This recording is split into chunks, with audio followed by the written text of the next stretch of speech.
Guys, Christ loves us. Christ loves us so much that he was willing in his humility, in his kenosis. It's like my favorite word that the church talks about is kenosis.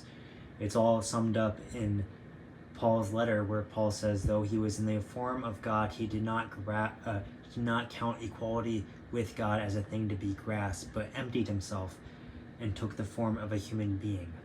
Right? It is that emptying of himself that Christ shows us what it means to be a human being, what it means to love.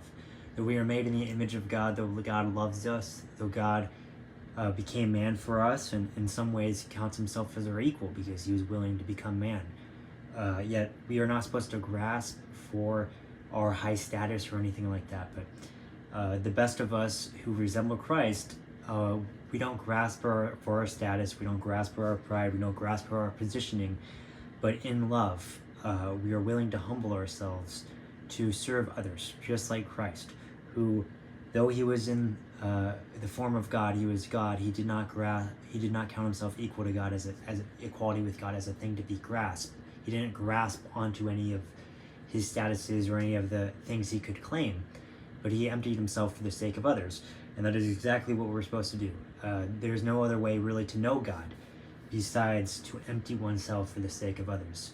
That's what it means to love. And if our culture realized this, that, I just saw like a thing on Facebook about, it was like a meme of a woman choosing either obedience to the state or obedience to the man, and people mocked at this just because it's not true, actually. Like, a woman is not supposed to have to choose between obeying a man or obeying the state. Like, that's not how you think about it. What it is even a woman, a wife's call to love her husband is a call to kenosis, to give up her privileges that she could have and her power she could have as being made in the image of God and whatever talent she has, and to give those things up to serve.